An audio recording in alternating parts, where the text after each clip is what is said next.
Ya, selamat pagi. Selamat pagi semua.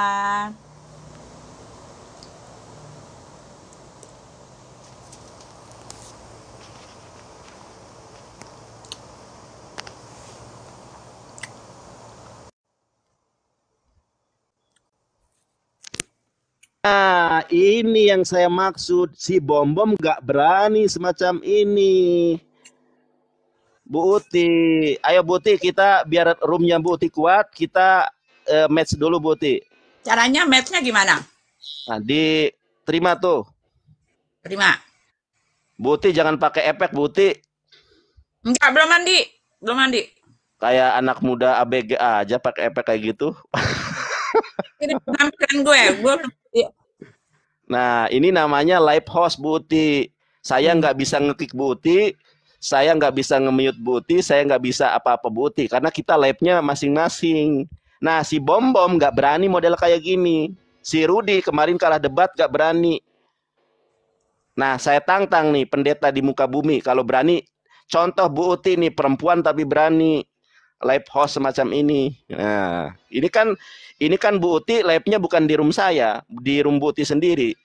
Hmm. Penontonnya penonton Bu Uti. Nah, penonton Bu Uti masih sedikit. Kita pancing dulu nih biar penonton Bu Uti banyak. Ya. Caranya gimana? Ya ini caranya match. Gitu caranya Bu Uti. Nah, si Bom-Bom beraninya di YouTube. Karena di YouTube bisa ngekick. Oh gitu. Iya. Kalau kayak gini Bu Uti nggak bisa ngekick saya. Coba caranya gimana Bu Uti ngekick saya? Nggak bisa.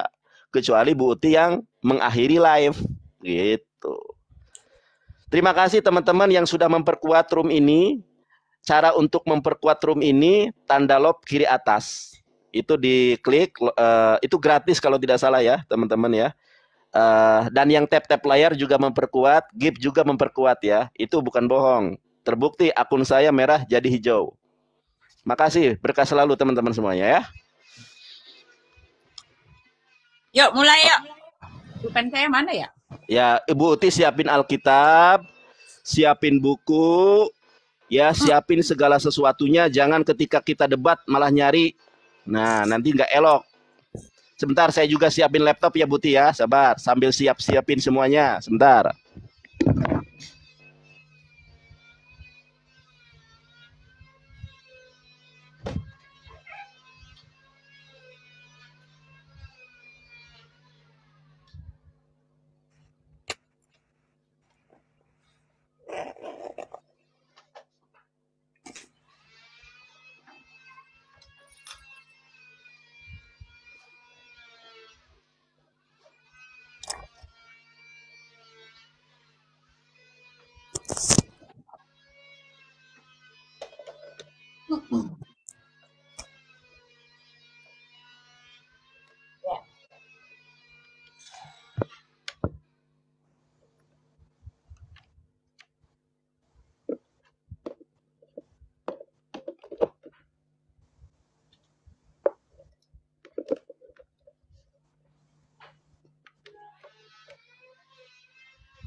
Nah, ini laptop saya sudah siap.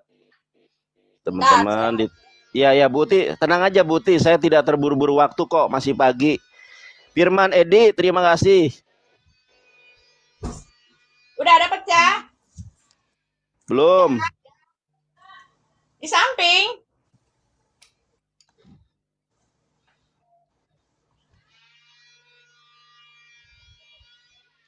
Gak ada. Minum aja terus obatnya. Cep, Buti. Ada masker nggak, Cah? Gak usah pakai masker, Buti. Kayak gak usah pakai masker. Ngapain mau kemana pakai masker? Kan kita sudah tahu semua. Kan artis. Apaan sih Buti? Sok ngartis. Aku bukan artis. Ya makanya gak usah pakai masker. Terima kasih teman-teman. Kita akan menginjili Bu Uti ya. Sudah sekian lama Saya tidak diskusi sama Bu Uti. Sekian lama aku menunggu kedatangan Bu Uti. Sekian lama aku menunggu. Saja. Loh, kenapa sih Bu Uti? Aku baru nyanyi aja. Nggak usah, nggak apa-apa Bu Uti. Kita kan diskusinya santun. Teman-teman, aku pakai filter karena aku nggak ada kumis, jadi kelihatan nggak maco tuh. Ya, kumisku dicukur ini. Apa gini aja? Baiklah, gini aja. Biar kelihatan natural. Abdul Latif, terima kasih.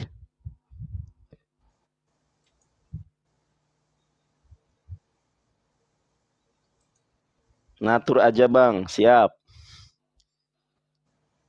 Sekian lama aku menunggu dirimu, datanglah. Kedatanganmu ku tunggu.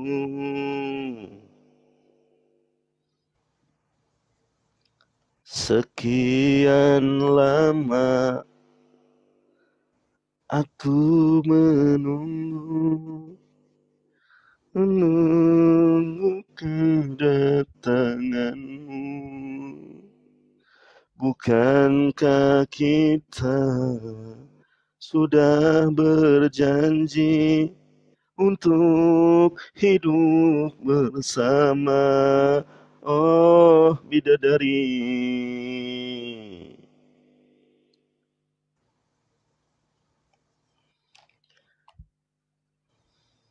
Ulin salah lirik. Sekolah minggu. Besti Risma, selamat bergabung bestiku dari Kalimantan. Mana Bu Uti? Lama kali ini Bu Uti. Malah. Ya. Malah kemana nih? Lama kali Bun. Aku mungkin kamu kok. Om Wentran, terima kasih. Ustadz Arif, terima kasih. Temanya Paulus Nabi Pek, temanya ya. Nah, udah ya. Mana Bu Utinya? Itu melangit-langit itu Bu Uti, bukan wajah Bu Uti. Ini kayak saya nih. Nih wajah ganteng nih, ciptaan Tuhan. Nggak dapat ya, Cah?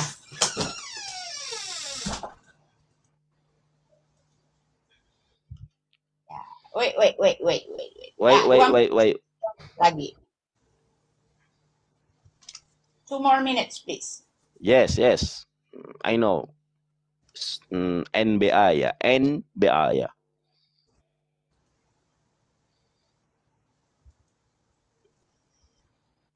Okay.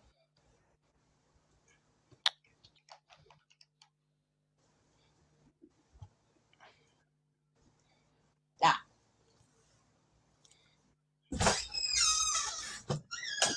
Ambil air putih panas dong. Bismillah, gitu saja.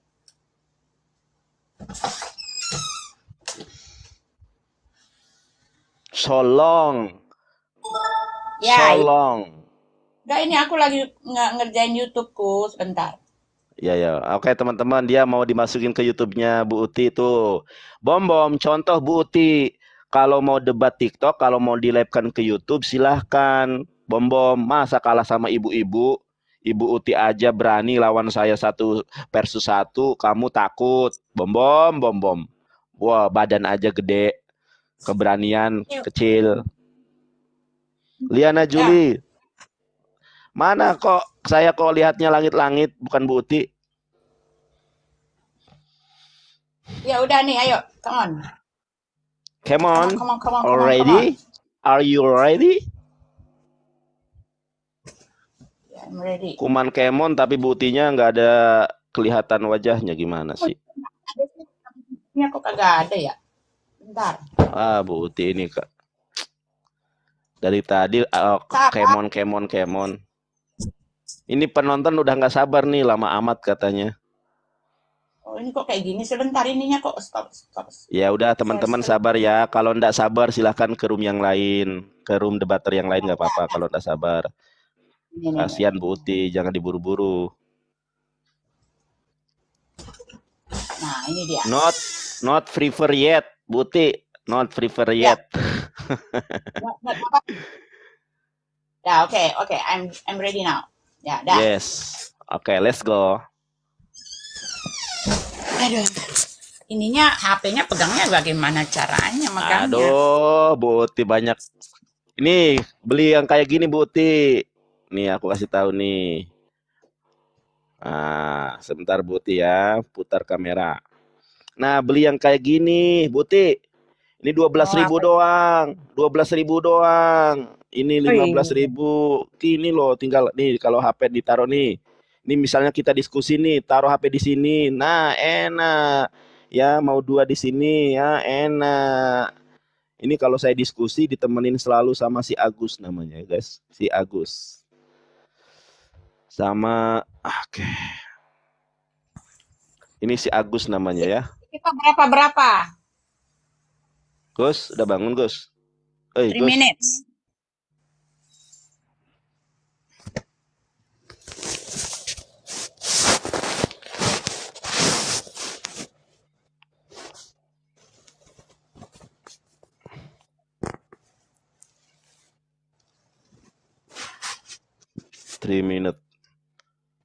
Buti, efeknya jangan yang terlalu vulgar dong Buti, biasa aja efeknya. Itu bentar ya, efeknya yang biasa aja. Yang putih juga ada yang lain, jangan yang itu. Ah, susah.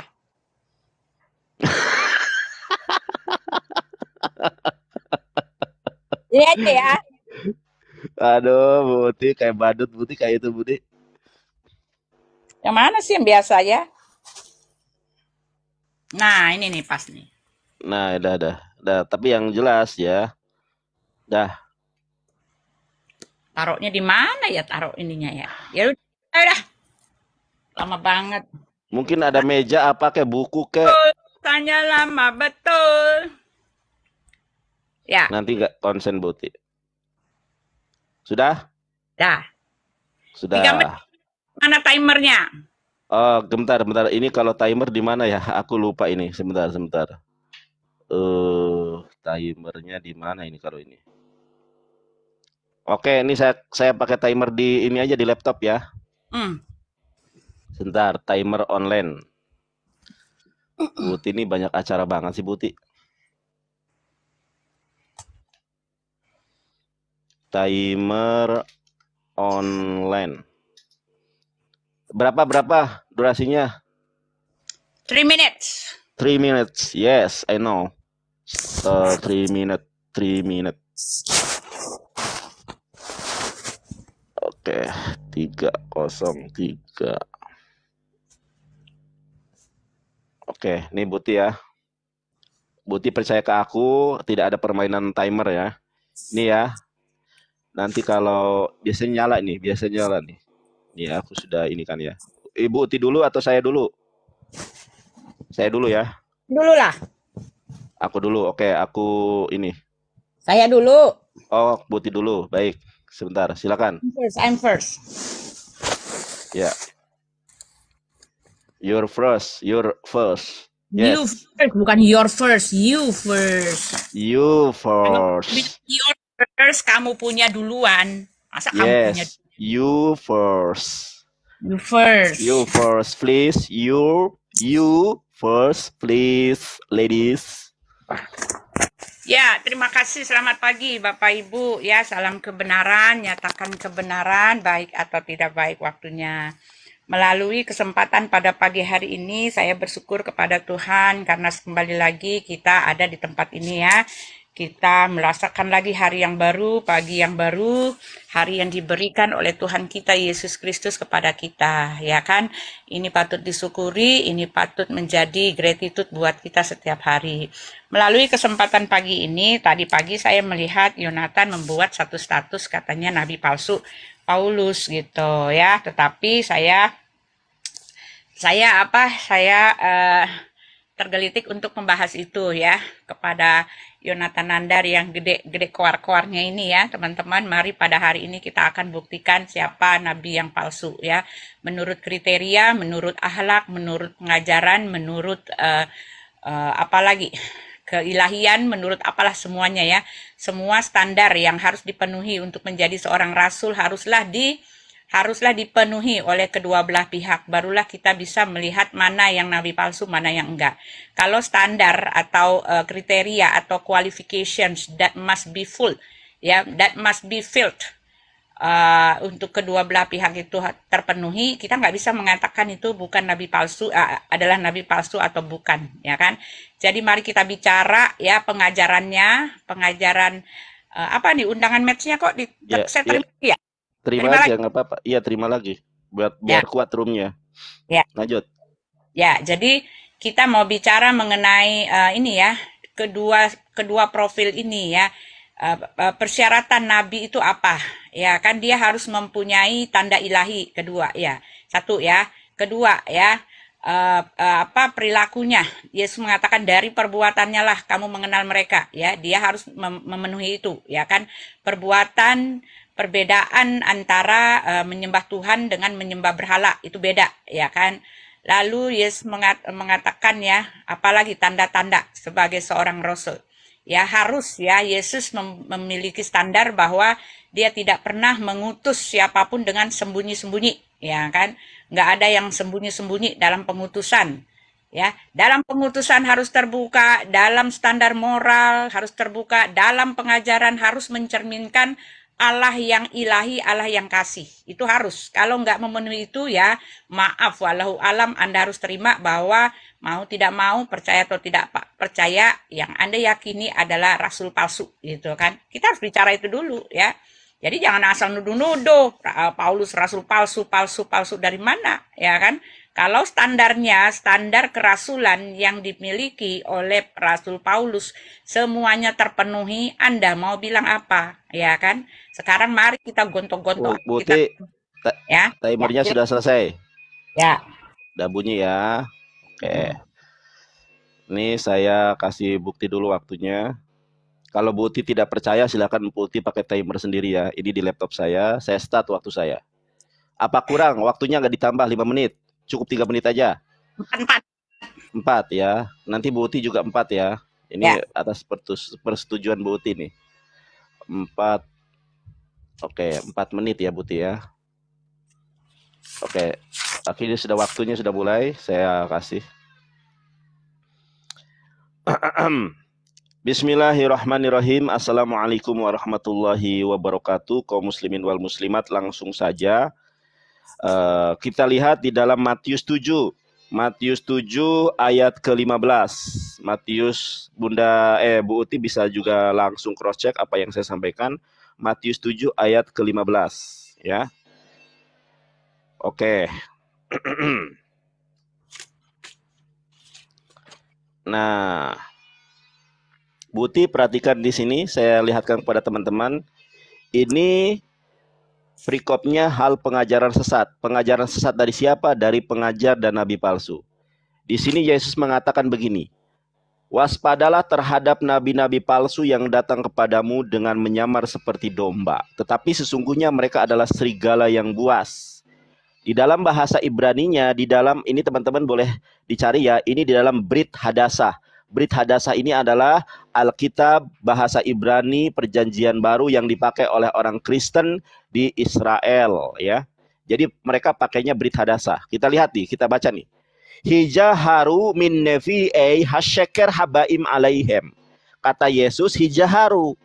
Waspadalah min nevi'ei dari nabi-nabi hasyeker, nabi-nabi palsu. Habaim alaihem yang datang kepada kalian nih.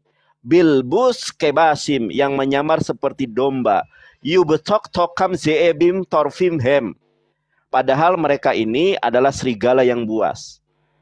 Kalau kita baca di dalam Sefer Devarim kitab ulangan ya, di dalam Torah Sefer Devarim kitab ulangan Ferek Perek semone esre 18.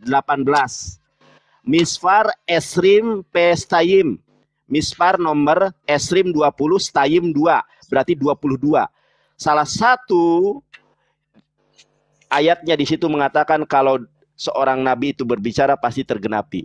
Nah, di sini Yesus berbicara tentang hadirnya seorang nabi palsu kepada murid-murid Yesus. Pertanyaan saya, kalau kita lihat Matius 7:15, waspadalah terhadap nabi-nabi palsu yang datang kepadamu dengan menyamar seperti domba. Langsung saja saya tidak perlu kemudian menerangkan dan bertanya, tidak perlu bertanya. Domba adalah value, domba adalah manifestasi dari pengikut Kristus yang disebut Kristen.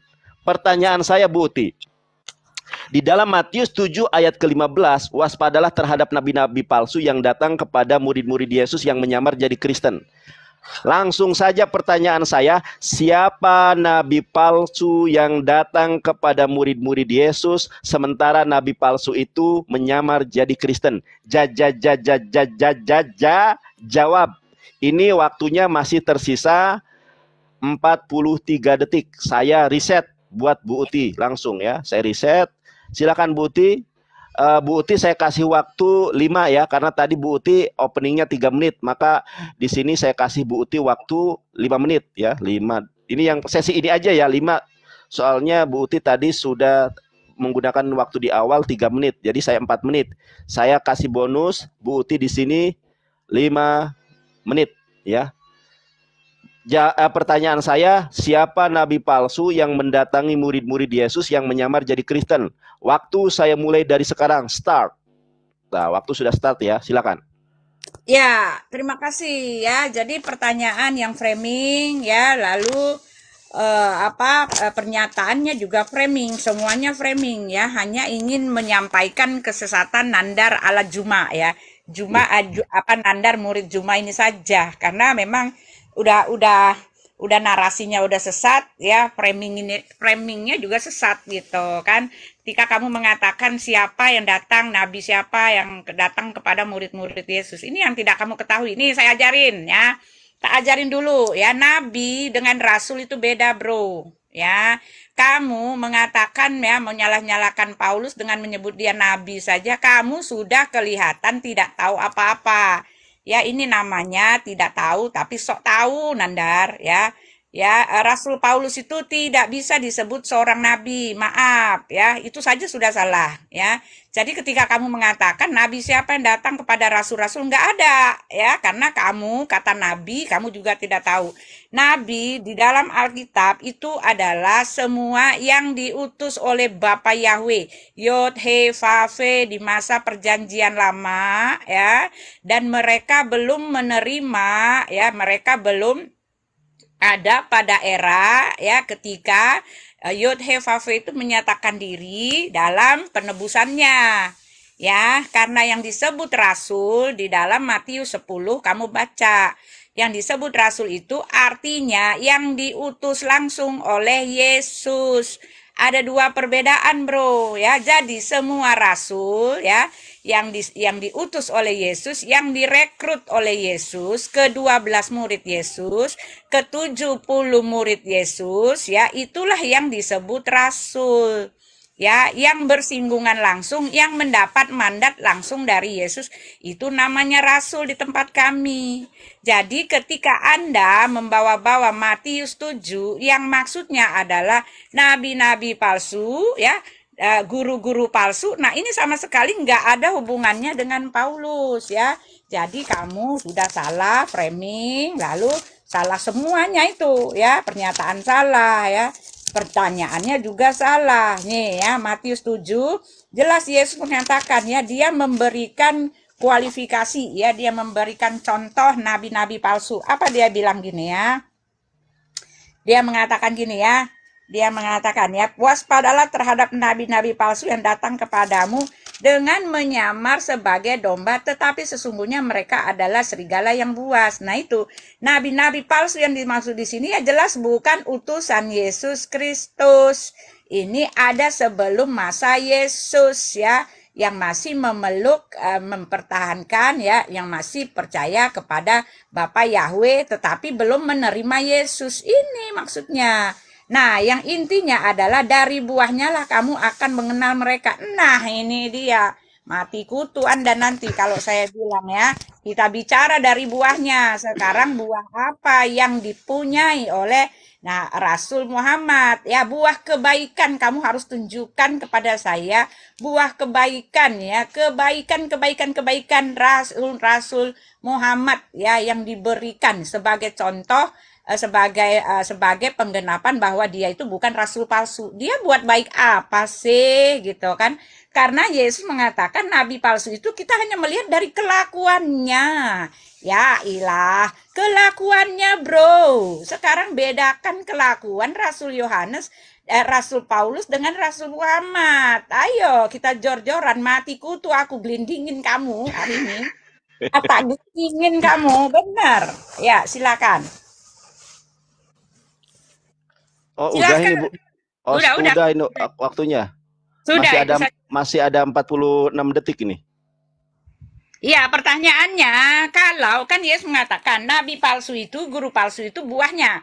Nah, sekarang kamu harus tunjukkan bahwa Rasul Muhammad adalah bukan rasul palsu, bukan nabi palsu, ya, dari buahnya. Pertanyaan saya, tunjukkan kebaikan, ya, kebaikan pekerjaan ilahi apa yang dilakukan oleh Rasul Muhammad, ya. Untuk kebaikan ini ya, kebaikan ya, bukan untuk popularitas, bukan untuk nama baik, bukan. Kebaikan, perbuatan, contohnya menyembuhkan orang sakit, membangkitkan orang mati ya, mengusir setan-setan ya. Jangan yang malah dia kerasukan setan, jangan ya. Tolong tunjukkan. Ya. Bu Uti, biar enak soalnya kalau saya memaparkan data saya banyak sekali ini segudang. Bagaimana waktunya 5 menit 5 menit? Ya, boleh. Boleh ya, ini waktunya saya 5 menit 5 menit. Ini Bunda Uti, ini 5 menit ya. Lihat Bu Uti, waktunya saya mulai ya. Start. Oke, ya, oke. Ini ada Sirah Nabawi dari Darul Ha. Ya, ini kopernya Bu Uti di apa namanya itu di online shop banyak. Lihat Bu Uti ya, ini ya, Sirah Nabawi. Saya tunjukkan betapa Nabi Muhammad itu pohonnya baik. Kita lihat nih teman-teman ya. Ini ada kesaksian dari Khadijah radhiyallahu anha. Khadijah radhiyallahu anha itu adalah sepupu dari Warokoh bin Naufal, seorang pendeta terkemuka yang menguasai bahasa Ibrani. Lihat Bu Uti ya. Ini halaman ke-84. Buah dari Nabi Muhammad, pohon dari Nabi Muhammad. Lihat nih. Demi Allah, dia tidak akan menghinakanmu selamanya. Ini Khadijah berbicara kepada Nabi Muhammad. Sungguh engkau adalah penyambung tali kerabat, pemikul beban orang lain yang mendapatkan kesusahan. Kemudian pemberi orang papa, penjamu tamu, serta pendukung setiap upaya penegakan kebenaran. Jadi Nabi Muhammad ini adalah pohonnya baik. Karena Nabi Muhammad adalah pohonnya baik, maka kitab Wahyu pun pasal 3 ayat ke-14 Al-Amin ketisios tauteos ya. Karena Nabi Muhammad adalah pohon yang baik, maka kitab Wahyu pun menubuatkan tentang Nabi Muhammad sebagai Al-Amin. Ketisios tauteo adalah permulaan dari ciptaan Allah, lebih hebat daripada Yesus Kristus. Nah, satu-satunya manusia yang digelari Al-Amin di muka bumi hanya Nabi Muhammad. Yesus tidak pernah ada orang yang menyebut Yesus, Yesus Al-Amin, selamat datang ya. Nggak pernah. Tapi Nabi Muhammad diakui oleh kawan maupun lawan sebagai Al-Amin. Ketika, waktunya cepat banget ya. Baik, saya singkat saja, itu pohon yang baik. Nah, kalau Bu Uti cari, di dalam Kisah Para Rasul 9 ayat ke-1, Paulus itu adalah seorang pengisdet dia. Yang menghakimi, yang membunuh, yang mengancam, yang menggenosida pengikut Kristus. Bahkan ada salah satu pengikut Kristus namanya, sebentar ya sampai moncrot. Namanya Stefanus. Stefanus itu dilempari batu, dihukum, dirajam karena ulah si Paulus. Makanya Yesus mengatakan pohon yang baik tidak mungkin menghasilkan buah yang baik, buah yang buruk. Dan begitupun pohon yang buruk tidak mungkin menghasilkan buah yang baik. Lalu saya tunjukkan kepada Bu Uti. Bu Uti salah. Ternyata nabi palsu yang diwasiatkan oleh Yesus di dalam Matius 7 ayat ke-15 adalah si Paulus. Saya tunjukkan ayatnya. Si Paulus itu adalah nabi. Lihat nih, Bu Uti ayatnya. Kisah Para Rasul 13 nomor ke-1. Pada waktu itu dalam jemaat di Antioquia ada beberapa nabi dan pengajar, yaitu Barnabas dan Simon yang disebut Niger, dan Lukius orang Kirene, dan Menahem yang diasuh bersama dengan raja wilayah Herodes, dan Paulus. Saya tunjukkan di dalam bahasa Ibraninya, ya, Nefiim Yumorim Hayu Bakhillah Asher Antioquia, Barnaba, Simon, Hanikra Niger, Lukios, Hakirene, Menahem Asher Gudal Im, Herodos, Sar Haroba, Feshaul. Ternyata Saulus ini adalah nabi palsu. Tidak pernah ada seorang nabi yang mendatangi para murid Yesus dan menyamar jadi Kristen kecuali Paulus. Saulus adalah nama ketika dia belum bertobat. Saulus adalah nama ketika dia belum bertobat. Ketika dia belum bertobat namanya Saulus. Ketika dia sudah bertobat namanya Paulus. Ketika dia menjadi Saulus, maka dia adalah nabi palsu. Karena dia adalah nabi palsu, Bu Uti, maka dia pandai membuat Alkitab. Dari perjanjian baru, karya Paulus, ada Roma, ada Galatia, ada Korintus, Efesus, Filipi. Ini tidak mungkin si Paulus ini bisa mengarang kitab kalau dia adalah nabi palsu. Karena dia adalah nabi palsu, maka dia pandai menulis kitab. Alkitab perjanjian baru didominasi oleh tulisan Paulus. 14 kitab karangan si Paulus. Iya. Berapa lama sih? Ini tinggal 10 detik. Lihat nih Buti ya. Tuh, 7 detik. Silakan Buti, saya kasih waktu. Reset, saya mulai, silakan. Ya, kayaknya Nanda udah mulai bisa saya terguling-guling nih ya. Kamu udah mulai hati-hati kamu. Ya, silakan nih. Udah. Terguling-guling ya. Begini Nandar, kamu tadi tidak bisa ya menerima. Buti, kamu harus terima dulu Buti. Ya. Oke, sebentar. Ayo, silakan Buti, diterima match-nya. Ya, kamu harus terima pernyataan saya. Nabi dan Rasul itu beda ya. Jadi kamu sudah menyalah-nyalakan Paulus. Tetapi kamu harus juga membela nabimu. Tadi kamu mengatakan bahwa nabimu itu dia dari perbuatannya lah. Dia menjamu, baik tamu gitu kan. Tetapi di dalam Al-Azab itu kan saya membacanya ya. Kalau untuk tamu itu mereka itu ya di dalam Al-Azab saya buka bentar ya.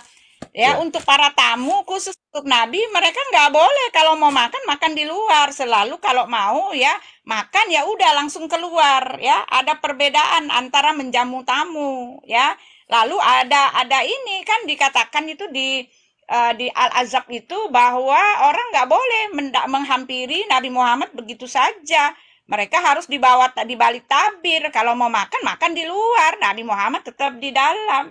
Bahkan Nabi Muhammad mengatakan ya, aku hanya diperintahkan untuk tidak menyerang orang-orang yang dia mengatakan yang mengatakan dia adalah rasul. Jadi kamu bohong banget ketika kamu mengatakan dia baik menjamu tamu, baik kepada semua orang, ya kan? Bahkan Al-Qur'an ya, aku baca nih ya, Al-Qur'an mengatakan begini nih ya. Ya, dia mengatakan ya di dalam QS 5 ayat 80 ya Al-Maidah. Dan sekiranya mereka beriman kepada Allah, kepada Nabi Muhammad, dan kepada apa yang diturunkan kepadanya, niscaya mereka tidak akan menjadikan orang-orang musyrik itu sebagai teman setia. Tetapi banyak di antara mereka orang-orang fasik. Nah itu, teman aja kagak boleh. Ya, jadi itu cuma klaim baik kepada orang. Ya, berteman aja nggak boleh. Jadi Yesus sudah mengatakan dari perbuatannya lah kamu mengenal mereka. Karena apa? Di dalam Matius 5, Yesus mengatakan, apabila kamu hanya baik kepada orang-orang yang baik kepadamu, apakah lebihmu daripada orang-orang berdosa? Nah, Yesus sudah ngasih tahu, yang ngajarin baik hati dengan sesama itu hanyalah orang-orang berdosa, orang-orang yang tidak mendapatkan bagian dalam kerajaan Allah. Ya, pengajarnya adalah pengajar palsu katanya kan. Nah, kamu lagi mencatut-catut Wahyu ya, Al-Amin ya, satu-satunya yang digelari Al-Amin. Sekarang tunjukkan saya di mana ke Al-Aminnya Nabi Rasul Muhammad, di mana ya kan? Nah, lalu kamu mengambil lagi di dalam KPR 13 ayat 1 ya kan, di mana di situ dikatakan bahwa Rasul Paulus mengajarkan, ya saya baca nih ya, sebentar saya buka ya. Ini pun penyelewengan, seleweng gitu ya kan. Nih ya, selewengnya nandar, super nandar duper. Mari kita membacanya, mari kita membaca. Ya, seleweng ya. Sementara itu firman Allah, mana dia? 13 ya. Pada waktu itu dalam jemaat di Antioquia ada beberapa nabi, ya satu ya. Lalu di situ kan ditulis teman-teman, dan pengajar, ya kan? Ya, nah pengajar ini siapa ditulis paling belakangan? Pengajarnya di situ dikatakan ya, ada beberapa nabi dan pengajar, yaitu Barnabas, Simeon yang disebut Niger, Lukius orang Kirene, dan Menahem orang yang diasuh bersama dengan raja wilayah Herodes, dan Saulus. Siapa pengajar? Iya, Saulus ya. Jadi tepu-tepunya kelihatan banget gitu loh ya. Kamu udah salah kamu ya. Salah ya. Jadi Paulus dia bukan nabi ya, karena Paulus adalah rasul, artinya dia yang diutus langsung oleh Yesus Kristus. Jadi semua tuduhanmu kepada nabi-nabi yang kamu bilang nabi palsu itu ya justru kena sama nabimu, karena kamu harus jawab saya ini. Menjamu tamu, kenapa ketika menjamu tamu orang-orang nggak boleh masuk rumahnya nabi, ya kan? Lalu baik kepada semua orang. Lalu kenapa dikatakan perangilah orang-orang kafir? Ini dari buahnya ini.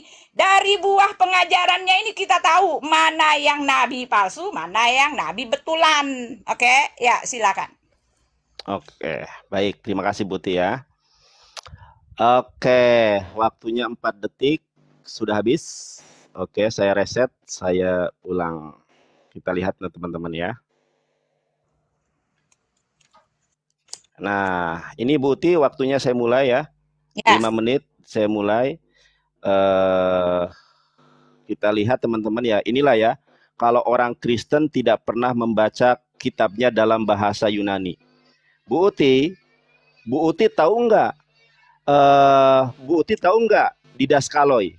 Didaskaloi itu siapa? Apa didaskaloi itu? Didaskaloi itu adalah pengajar. Nah, ternyata di sini Bu Uti, case-nya Bu Uti lihat Bu Uti. Case-nya di sini nominatif, numbernya plural dia, maskulin. Ternyata di sini plural Bu Uti, bukan singular. Jadi didaskalo, saya bacakan dalam bahasa Yunaninya ya. Nah, itu terjemahan yang menyesatkan, bukan saya yang menyesatkan. Saya bacakan dalam bahasa Ibraninya ya. Heshande en autokia kataten houshan eklesian propetai kai didaskaloi. Didaskaloi itu pengajar. Kita lihat ini didaskaloi. Ini bentuknya singular atau plural. Di sini bentuknya plural Bu Uti. Makanya saya tunjukkan di dalam bahasa Ibraninya, di dalam Kisah Para Rasul 13 ayat ke-1, kita lihat teman-teman dalam bahasa Ibraninya. Ya. Di dalam bahasa Ibraninya di sini dikatakan Neviim Yumorim. Neviim para nabi, Yumorim itu para pengajar. Jadi Simon, Barnabas, Niger, Lukius, Herodes, Barnabas, Simon, dan Saulus, dan Menahem itu adalah nabi-nabi. Itu adalah para pengajar. Di sini menggunakan kalimat Neviim, para nabi, Yumorim, para pengajar. Kalau satu pengajar maka moreh. Kalau perempuan yang mengajar, morah. Kalau perempuannya banyak, morot. Kalau pengajarnya banyak, morim. Kalau pengajarnya satu orang, moreh. Makanya saya itu menyampaikan data karena saya menguasai bahasa Ibrani. Menyampaikan data saya menguasai bahasa Yunani. Aduh, moncrot, sorry. Samping semangatnya sampai moncrot ya guys. Nah, tadi saya sudah tunjukkan bahwa didaskalo di situ adalah plural, bukan singular. Bu Uti pandai bahasa Inggris, bisa nggak tahu apa itu plural? Nah, pertanyaan saya Bu Uti, saya sudah menjelaskan bahwa Paulus adalah nabi palsu. Kita lihat di dalam kamus Alkitab ya, kalau nggak percaya. Jadi kalau saya menyampaikan data bahasa Ibrani bisa, bahasa Yunani bisa, baca Arabik bisa, penginjil yang tak terkalahkan di muka bumi, Evangelis Yonatan Nandar. Saya tunjukkan Bu Uti, lihat kamus Alkitab halaman 376. Ya. Kamus Alkitab halaman 376, Nabi seorang hamba Tuhan yang dipanggil untuk menyampaikan firman Allah. Nah, nabi itu adalah penyampai firman. Kalau penyampai firman tentu dia adalah pengajar. Nah, masalahnya Paulus adalah nabi yang palsu. Waduh, di report teman-teman, pojok kiri atas Anda tanda love, diklik ya. Ini aku kena report ini. Nah, jadi kalau kita lihat original teksnya, maka di situ Paulus termasuk nabi. Coba Bu Uti cek lah kalau nggak percaya. Ya, di dalam Bible Hub itu dia plural bukan singular. Pertanyaan saya yang belum terjawab sekarang saya tanya. Siapa nabi palsu yang mendatangi murid-murid Yesus? Kalau Bu Uti tidak bisa menunjukkan kepada saya siapa nabi palsu yang mendatangi murid-murid Yesus, maka Bunda Uti sudah menuduh Yesus adalah nabi palsu. Karena di dalam Ulangan 18 ayat ke-22, nabi itu harus benar, ya, harus tergenapi nubuatannya. Kalau tergenapi nubuatannya, maka saya tanya, tolong jangan beralih kemana-mana, ya. Saya tanya kepada Bu Uti, siapa nabi palsu yang mendatangi murid-murid Yesus yang nyamar jadi Kristen? Tolong jangan kemana-mana. Tanggapi pertanyaan saya, siapa nabi palsu yang mendatangi murid-murid Yesus dan nyamar jadi Kristen? Silakan. Waktunya ada 30 detik saya riset. Silakan Bu Uti jawab pertanyaan saya. Kalau Ya. Bu Uti mau, ya silakan sebentar ya Bu Uti. Kita lihat nih Bu Uti. Waktunya 5 menit, dimulai dari sekarang, silakan. Ya, ketika ditanyakan siapa nabi palsu yang mendatangi murid Yesus, tidak ada. Nah, ya kan? Karena tidak ada nabi yang datang kepada murid Yesus menyamar sebagai orang Kristen. Maaf, ini pertanyaan orang yang tidak tahu, dari kebotolan kepada kebotolan untuk kebotolan gitu ya. Tidak ada, jawabannya tidak ada. Tidak ada ya. Dan kamu tadi kan sudah dikatakan Matius 7 ayat 19, dari buahnya mengenal mereka. Nah, mari kita buka ya. Kamu tadi memakai kata pengajar itu dalam bentuk plural. Ya mau plural kek, mau enggak kek, tetapi kata pengajar itu ditaruh di belakang. Artinya untuk Rasul Paulus adalah seorang pendidik, adalah seorang pengajar ya, bukan seorang nabi ya. Jadi kamu itu sudah ngawur memaksakan kengawuranmu, ya kan? Nih, Rasul Paulus mengatakan Kolose 3 ayat 19 ya. Kolose 3 ayat 19 ya, dari buahnya lah Yesus sudah ngasih tahu. Jadi patokan kami nabi palsu, rasul palsu dari pengajarannya, nggak usah jauh-jauh ya. Sekarang apa yang diajarkan oleh nabi Anda ya? Sekarang gini ya. Kolose 3, mari kita membaca ya. Nih ya, Kolose 3 saya bukakan nih. Kolose 3 ayat 19. Nih ya. Dikatakan begini, ya kan? Dia mengatakan seperti ini, ya kan? Nah, hai suami-suami, kasihilah istrimu dan janganlah berlaku kasar terhadap dia. Nah, pertanyaan saya, Nabi Muhammad kan mengatakan pukullah istrimu. Di mana tuh ayatnya tuh? Nabi Muhammad mengajarkan pukullah istrimu, ya. Nah, lalu ketika kamu mengatakan Kolose 3:12, kita baca lagi nih ya. Kita baca ya. Ini pengajaran. Ya, ini dia dari 12. Karena itu sebagai orang-orang pilihan Allah yang dikuduskan dan dikasihinya, kenakanlah belas kasihan, kemurahan, kerendahan hatian, kelemah lembutan, kesabaran. Sabarlah kamu seorang terhadap yang lain, ampunilah seorang akan yang lain. Apabila yang seorang mempunyai keluhan terhadap yang lain, sama seperti Tuhan telah mengampuni kamu, perbuatlah juga demikian. Di atas semuanya itu, kenakanlah kasih sebagai pengikat yang mempersatukan dan menyempurnakan. Ayo kita bandingkan dengan pengajaran Nabi Muhammad ya. Perangilah orang-orang kafir di sekitarmu itu. Hendaklah mereka mendapatkan kekerasan daripadamu. Nah, ini yang harus kamu bahas karena Yesus sudah bilang nabi palsu itu dari buahnya lah ya. Nah, kamu mengatakan bahwa Rasul Paulus itu dia adalah seorang pembunuh. Nah, ini dia hasil dari pertemuan dia dengan Yesus Kristus. Dia yang seorang pembunuh memaksakan agamanya untuk orang lain, menyandang pedang ya, yang berpedang untuk mengajarkan syiar agamanya untuk orang lain supaya mengikutinya. Dia bahkan rela membunuh untuk orang yang tidak percaya akan agamanya. Hasil dari dia bertemu dengan Yesus adalah pertobatan. Dia setelah bertemu dengan Yesus, dia melepaskan pedangnya, bahkan rela mati buat Yesus, lalu mengajarkan pengajaran kasih, kesabaran, sukacita. Nah, bedanya dengan rasulmu adalah ketika baginda Nabi sebelum dia bertemu, katanya konon ya, dari pewahyuan di Goa Hira, ya kan, dia adalah orang yang baik, nggak kenal pedang, nggak tahu pisau, nggak tahu berperang, kagak tahu ya, bahkan memaksakan kehendak ya supaya menerima dia sebagai rasul. Nggak tahu seperti itu, dia orang baik, punya istri satu. Tapi hasil pertemuannya dengan Allah, katanya, kononnya, kata kutip, hasil pertemuan dengan Allah, dia melakukan perbuatan yang telah ditinggalkan oleh Rasul Paulus. Ya, hasil perbuatannya justru malah terbalik.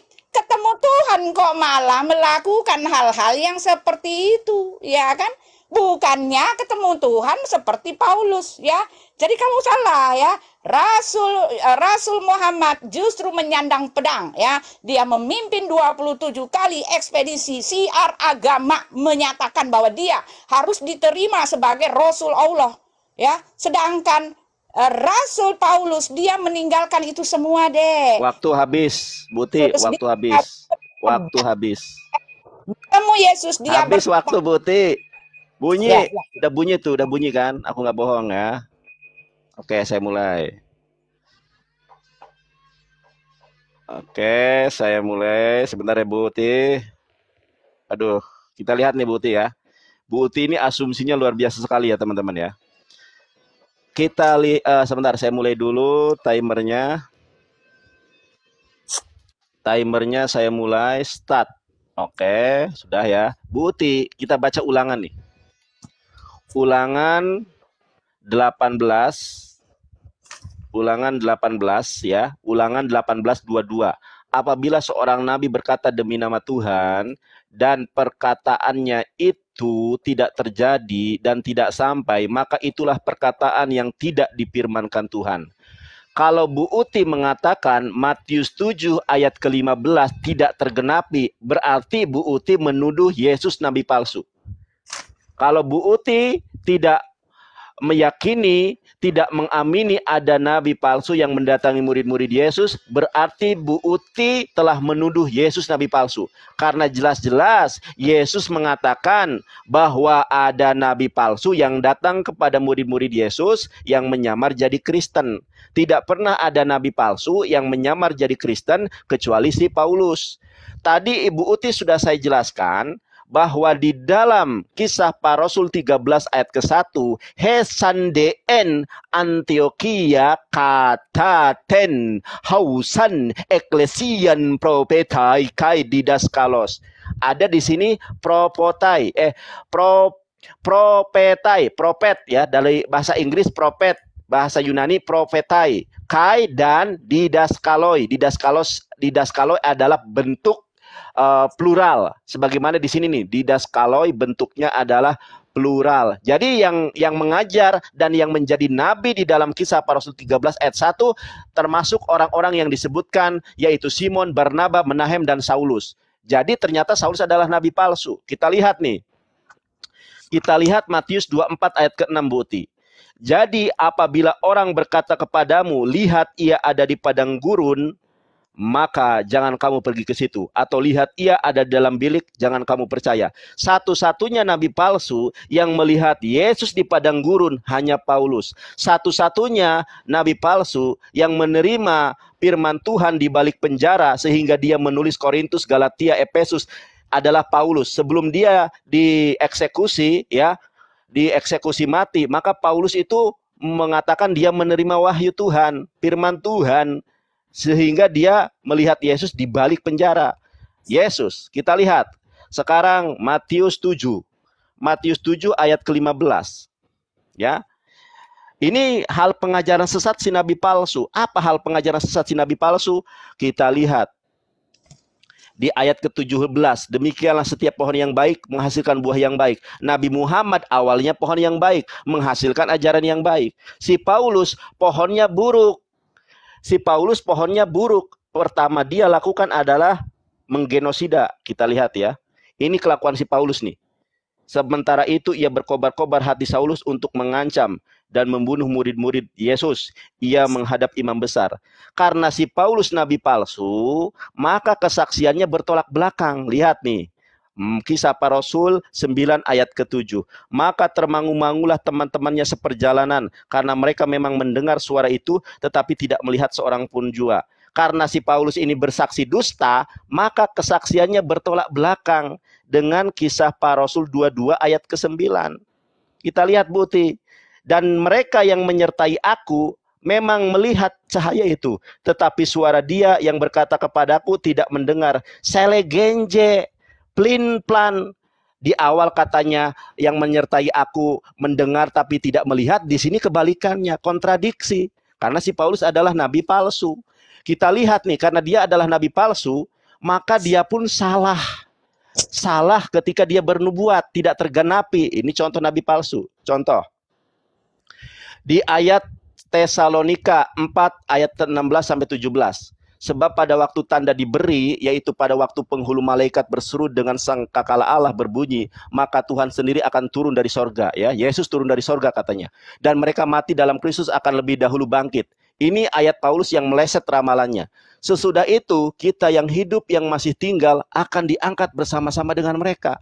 Paulus meramalkan bahwa 2000 tahun yang lalu ada orang yang akan hidup sampai dengan sekarang. Ternyata ini ramalan Paulus meleset. Kenapa ramalan Paulus meleset? Karena dia adalah nabi palsu yang dinubuatkan oleh Yesus. Ini waktunya tinggal 13 detik.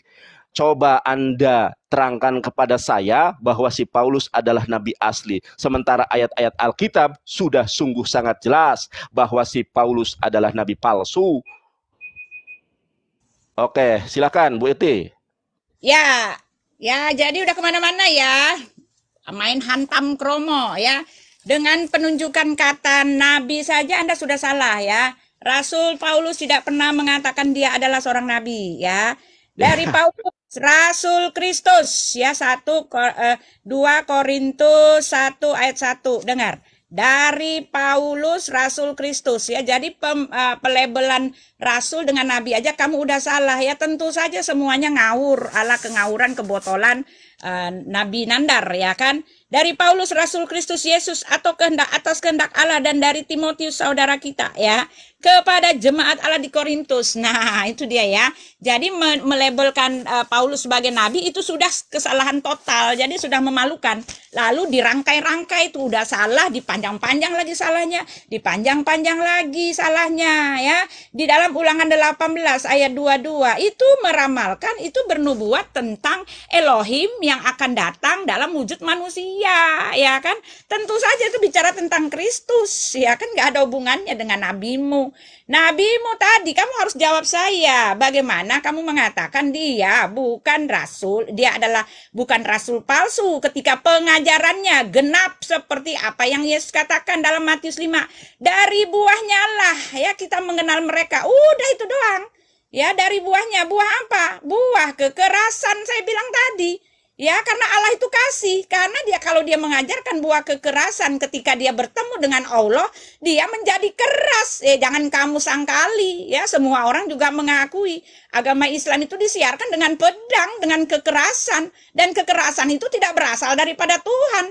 Dari ajarannya kamu melihat itu bukan dari Tuhan, kata Yesus. Nih yang Yesus maksud situ ya, bukan Paulus nih yang Yesus maksudkan ya, pengajaran-pengajaran ya dari ajaran-ajaran ini kita baca ya, Matius ya, saya buka nih ya, Matius ya. Siapa ini? Ini Yesus sudah membilang ya, nabi-nabi palsu, rasul-rasul palsu. Mari kita lihat dalam pengajarannya ya, Matius 5 kita buka ya. Sebentar, saya bukakan. Sabar, saya bukakan ya kan. Nih, Matius 5 ya. Nih, mari kita membuka. Nih. Yesus mengatakan begini ya. Maka aku berkata kepadamu, jika hidup keagamaanmu tidak lebih benar, ya kan? Dari para apa? Tidak lebih benar daripada hidup keagamaan ahli-ahli Taurat dan orang-orang Farisi. Sesungguhnya kamu tidak akan masuk ke dalam kerajaan sorga. Nah ya, hidup keagamaan ya, pengajaran-pengajarannya seperti apa? Yesus mengatakan gini ya. Nih, Yesus mengatakan, dikatakan gini ya, dia katakan gini. Tetapi aku berkata kepadamu, seorang yang marah saudara-saudaranya harus dihukum. Siapa yang berkata kepada saudaranya kafir? Nah ini ya, ini orang yang nggak masuk kerajaan sorga, yang hidupnya nggak lebih benar daripada ahli-ahli Taurat yang akan masuk neraka. Dari buahnya lah ya, yang menyebut saudaranya kafir harus dihadapkan ke mahkamah agama. Nah ya, lalu dikatakan lagi, dia mengatakan ya, aku berkata kepadamu ya, di ayat ini ya, ayat yang 27, kamu telah mendengar firman jangan berzina. Nah ini dia ya kan. Berzina di sini adalah punya istri 2, 3, 4, 5, 6, 10, ya kan? Karena di Alkitab kami Maleakhi 3 artinya apa? Artinya adalah ya kan, bahwa suami harus setia pada istri pada masa mudanya, jangan berkhianat. Kalau punya 2 istri, 3 istri ya seperti itu. Ya, ini adanya di mana? Di kamu. Ajaran siapa? Ajaran nabimu. Ya, nih ayat 31 telah difirmankan, siapa yang menceraikan istrinya harus memberi surat cerai kepadanya. Nah, kamu baca di dalam Al-Ahzab. Ya, Al-Ahzab berapa tuh? Kamu boleh menceraikan istrimu. Bahkan boleh tidak berlaku adil. Apalagi untuk Nabi Muhammad mendapatkan apa? Mendapatkan keistimewaan untuk tidak berlaku adil terhadap istrinya. Bahkan boleh menceraikan. Lah ini dia buahnya lah ini loh ya. Lalu nih, ada lagi nih ya. Ya nih, kamu telah mendengar pula yang difirmankan kepada nenek moyang kita. Jangan bersumpah palsu. Nah itu, kami nggak boleh bersumpah. Apalagi dengan mengatakan, aku bersaksi. Ya kan, bahwa ya Yesus adalah Tuhan. Ya kan, nggak ada. Yang ada berkatakan, aku bersaksi. Bahwa titik-titik kan ada di kamu. Ajaran nabimu. Ya. Lalu ya nih, dikatakan lagi, ayat 38. Kamu telah mendengar firman, mata ganti mata, gigi ganti gigi. Nah ini ajaran siapa nih? Ya ajaran Nabi Muhammad. Hukum kisas tidak bisa kamu elakkan. Kalian mengatakan enak banget kalau orang membunuh. Buti, waktu habis, Buti. Waktu habis, bunyi ya. Itu dari perbuatannya. Okay. Baik, Buti, waktu habis. Saya riset. Oke. Saya mulai ya waktunya ya. Oke, sebentar. Waktu 5 menit saya mulai. Saya rasa setelah ini Bu Uti closing statement aja ya. Oke, saya kasih waktu soalnya baik sebentar Bu Uti ya. Baik Bu Uti, sabar Bu Uti ya. Kita lihat nih, saya waktu mulai 5 menit. Nah, Bu Uti salah. Bu Uti menuduh Yesus justru. Kita lihat teman-teman ya. Ternyata yang membawa pedang itu adalah Yesus. Di dalam Matius 10:34, janganlah kamu menyangka bahwa aku datang untuk membawa damai. Jadi Yesus itu datang bukan untuk membawa damai di atas bumi. Aku datang bukan untuk membawa damai, melainkan pedang. Ini ajaran Yesus teman-teman. Yesus pernah menyuruh para muridnya untuk membeli pedang. Cuma akhirnya diurungkan karena Yesus tahu kekuatannya tidak seberapa. Harus melawan beberapa kompi Romawi. Kemudian ayat ke Lukas 19 ayat 27. Lihat nih, Yesus itu ngebet banget pengen jadi raja. Akan tetapi semua seteruku ini, kata Yesus, yang tidak suka aku jadi rajanya, maka bawalah mereka kemari dan bunuhlah mereka di depan mataku. Makanya ketika Yesus disalib, yaitu Yudas ya sebetulnya, ketika disalib ditaruh mahkota berduri. Itu ejekan bagi Yesus yang bermimpi menjadi raja bagi orang Yahudi. Karena Yesus sebelumnya melakukan provokasi, melakukan makar ya, Lukas 19:27. Itu menurut Alkitab ya, bukan menurut Islam. Nah, teman-teman, kita lihat sebetulnya si Paulus ini siapa? Paulus ini nabi palsu. Kita lihat Matius 23 ayat 15 ya. Celakalah kamu hai ahli Taurat dan orang-orang Farisi, hai kamu orang munafik. Si Paulus adalah orang Farisi, si Paulus adalah ahli Taurat, dia seorang rabi. Sebab kamu mengarungi lautan dan menjelajahi daratan. Satu-satunya nabi palsu yang mengarungi lautan, yang pergi ke Antioquia, yang pergi ke Roma, yang pergi ke Italia, hanya si Paulus. Dan menjelajahi daratan, si Paulus pergi ke Syria, pergi ke Roma, pergi ke Efesus, si Paulus. Untuk menobatkan satu orang saja menjadi penganut agamamu, dan sesudah ia bertobat, kamu menjadikan dia orang neraka yang 2 kali lebih jahat daripada kamu. Tidak pernah ada orang Farisi yang menyebarkan agama kecuali Paulus. Karena Yahudi itu agama ras, agama etnis, tidak ada bentuk penyebaran. Makanya di sini kok ada penyebaran. Ini nubuatan bagi si Paulus, bahwa si Paulus nabi palsu, karena hanya dialah orang Yahudi, orang Farisi yang menyebarkan agama. Sementara kita tahu bahwa Yahudi itu adalah agama etnis, agama golongan. Makanya jumlahnya sangat sedikit kalau kita lihat presentase agama di dunia ya. Nah, kita lihat sebagai entry point dari apa yang saya sampaikan, teman-teman. Matius 7 ayat ke-15 ini perikopnya nabi palsu. Ya, pengajaran sesat. Yohanes sebentar. Matius, nih Bunda Uti, lihat nih Bun, nenek, Bu Uti, kita lihat nih, Matius 7. Nah, inilah pengajaran si nabi palsu. Apa? Di ayat ke-22. Pada hari terakhir banyak orang yang berseteru kepadaku, yang berseru kepadaku, Tuhan, Tuhan, bukankah kami bernubuat demi namamu, mengusir setan demi namamu, bermujizat demi namamu. Di dunia ini tidak pernah ada ajaran yang bernubuat atas nama Yesus, mengusir setan atas nama Yesus, bermujizat atas nama Yesus kecuali Kristen. Nah, di hari akhir zaman nanti akan Yesus turun ke dunia dari langit kedua. Orang yang akan dihakimi oleh Yesus adalah orang Kristen. Makanya di ayat ke-23-nya Yesus katakan, "Nyahlah daripadaku, hai kalian pembuat kejahatan." Jadi pembuat kejahatan terbesar itu adalah menyebut Yesus Tuhan, mengusir setan atas nama Yesus. Umat Islam tidak pernah mengusir setan atas nama Yesus. Umat Islam kalau mengusir setan atas nama Allah, Bismillahirrahmanirrahim, la yadurru ma'asmihi sayun fil ardi wala fis sama'i wa huwas samiul alim. A'udzu bikalimatillahi tammati min syarri ma khalaq. A'udzu billahi minasyaitonir rajim. Satu-satunya agama di muka bumi yang bernubuat, yang mengusir setan, yang berdoa kepada Yesus hanya Kristen. Makanya akan diusir. Dan ini sesuai dengan hadis yang sahih, bahwa turunnya Yesus ke dunia dari langit kedua adalah untuk mematahkan salib. Yesus bukan mematahkan salib satu persatu, tetapi Yesus menyampaikan firman Allah di dalam Quran surat Al-Maidah ayat 72-73. Laqad kafarul ladzina qalu innallaha huwal masyiha ibnu Maryam. Ayat ke-73. Laqad kafarul ladzina qalu innallaha salisu salasah. Yesus akan mematahkan salib. Belum selesai Bunda Uti. Berapa menit lagi? Oke, sudah 10 detik. Oke, saya anggap selesai. Silakan Bu Uti tutup. Ya, saya kasih waktu 5 menit. Sebentar. Ya, saya bahas dulu sedikit ya, 5 menit ya. Jadi Nandar sudah hantam kromo ya. Kata Nabi disematkan kepada Rasul Paulus, salah, tidak bisa ya. Kalau Anda memaksakan, itu kesesatan Anda yang Anda pertahankan ya kan. Lalu kata Yesus ya, kriteria nabi-nabi palsu dari buahnya lah.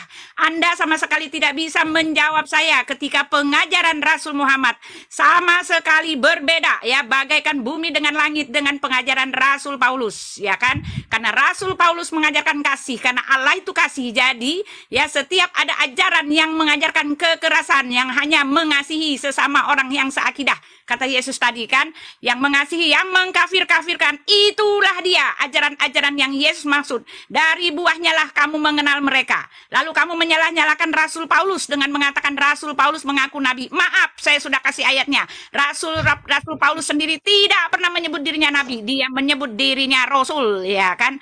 Lalu pengajaran apa lagi ya? Buahnya apa lagi? Buah yang lebih mentereng sementereng-menterengnya. Rasul Paulus ketika dia menerima Yesus, dia bertemu dengan Tuhan yang benar, yang merubah hidupnya, yang memberikan pertobatan yang sejati. Ketika dia menyandang pedang, lalu dia melepaskan pedang. Ketika dia membenci dan memaksakan kehendak, memaksakan agamanya kepada orang lain, dia lalu melakukannya, lalu dia berubah menjadi kasih karena dia bertemu dengan Tuhan yang benar, ya. Yesus adalah Tuhan yang benar, sehingga pertobatannya itu layak. Sehingga ketika dia membaktikan dirinya kepada Yesus Kristus, dia sama sekali tidak pernah diganggu lagi dengan urusan birahi, nafsu birahi, kawin mawin. Oh, sama sekali tidak. Dia bahkan tidak kawin seumur hidupnya, ya kan? Berbeda dengan nabi Anda yang rasul itu, ya kan? Ketika dia belum bertemu dengan Tuhan, yang katanya Tuhan, ya, yang mendapatkan utusan, ya, apa yang terjadi? Dia hanya setia dengan satu istri. Ketika dia mendapatkan pengutusan, dia bahkan mendapatkan hak otoritas, ya, mendapatkan keistimewaan dari Tuhannya, ya kan, dari Allah untuk bebas menikahi siapapun yang dia mau. Ya, ini kan aneh. Jadi ini artinya apa? Ini bukanlah Tuhan yang kata Yesus, ya, dari buahnya lah kamu mengenal, ya. Lalu Anda membawa-bawa Matius 7 ayat 15. Nih, saya bacakan. Maksudnya adalah, ya, bukan setiap orang yang berseru-seru kepadaku Tuhan, Tuhan akan masuk ke dalam kerajaan sorga, melainkan dia yang melakukan kehendak Bapakku yang di sorga, ya. Jadi kalau kamu, ya, bicara tentang Tuhan, Tuhan, Tuhan, tetapi tidak melaksanakan kehendak Bapa yang di sorga, kamu memang tidak masuk kerajaan sorga. Ini maksud Yesus, ya, ngaku-ngaku bahwa Yesus Tuhan, tapi tidak melaksanakan kehendaknya. Lalu apa itu kehendaknya? Kehendaknya adalah di dalam Yohanes 6. Inilah kehendak Bapakku, yaitu, ya, Yohanes 6 ayat 39. Inilah kehendak Bapakku, yaitu barang siapa yang percaya kepada anak, mereka akan memperoleh hidup yang kekal dan aku akan membangkitkan dia pada akhir zaman. Nah, ini ajaran yang diajarkan oleh Rasul Paulus, harus percaya kepada Yesus sang anak. Ya, dalam Filipi jelas dikatakan, ya, dalam kesetaraannya, ya kan, sang firman itu, sang anak Allah itu, ya. Jadi ajaran Rasul Paulus tidak bertentangan, bahkan Rasul Petrus yang ketua dari para rasul itu di dalam 2 Petrus 2 ayat 15, ya kan, mengatakan bahwa Rasul Paulus itu bagian dari mereka, bagian dari pengajaran rasul-rasul. Nah, pertanyaan saya, Rasul Muhammad ini ngajarin yang mana? Apa yang dia ajarkan, ya? Segala sesuatu kejahatan yang sudah ditinggalkan oleh Rasul Paulus, itulah yang dilakukan oleh Nabi Anda ketika dia mengenal Tuhan Anda. Ya, Rasul Paulus bahkan tidak makan dari harta rampasan, tidak. Dari pelayanannya dia pembuat tenda, dia bekerja. Tapi Nabi Muhammad kan ada itu, ya kan? Di dalam surat itu kan, rampasan perang. Dia memperoleh 1/5 dari rampasan perang. Ya sudahlah, Yesus sudah kasih gambaran. Dari buahnya lah kamu tahu mana yang betul, mana yang salah. Tinggal memilih, tinggal berlogika. Kasihanilah jiwamu, sayangilah nyawamu. Jangan engkau binasakan nyawamu. Padahal kesempatan untuk mencari, melihat yang benar itu masih ada selama masih ada nyawa di kandung badan. Gitu loh, ya. Terima kasih Nandar, maaf salah kata, kita hanya berdialog, ya, mempertahankan idealisme kita, ya. Saya tidak maksud. Baik, Buti. Ya, Buti, terima kasih. Nanti, Ya. Buti, sebelum keluar nanti Buti beli buku ini ya, Buti ya. Ya, kamu udah kalah. Ya, silakan. Ya, Buti. Ini ternyata Yesus poligami, istrinya Maria Magdalena dan ini sebentar. Yesus poligami, Bu Uti. Jadi kalau Bu Uti menuduh poligami, kamu udah kalah. Ya. Udah Buti menang ya. Menang asumsi. Cepetan, ya, benar, yang benar, betul-betul benar. Dari buahnya aja lihat saya satu Buti, aja. terima kasih Buti ya. Biarkan penonton yang menilai. Ya, biarkan penonton yang menilai. Saya tidak mau memberikan kesimpulan. Ya. Intinya Yesus poligami, Yesus juga berperang, Dia ya, sudah dan cari kemana ya? Kalau baik, sudah baik, silakan. artinya Baik, nada sudah Buti, biarkan teman-teman yang menilai. Nanti teman-teman yang mau nada di berdiskusi. Iya, Buti, udah. Kita sudah selesai. Terima Ya. kasih, Bu Uti.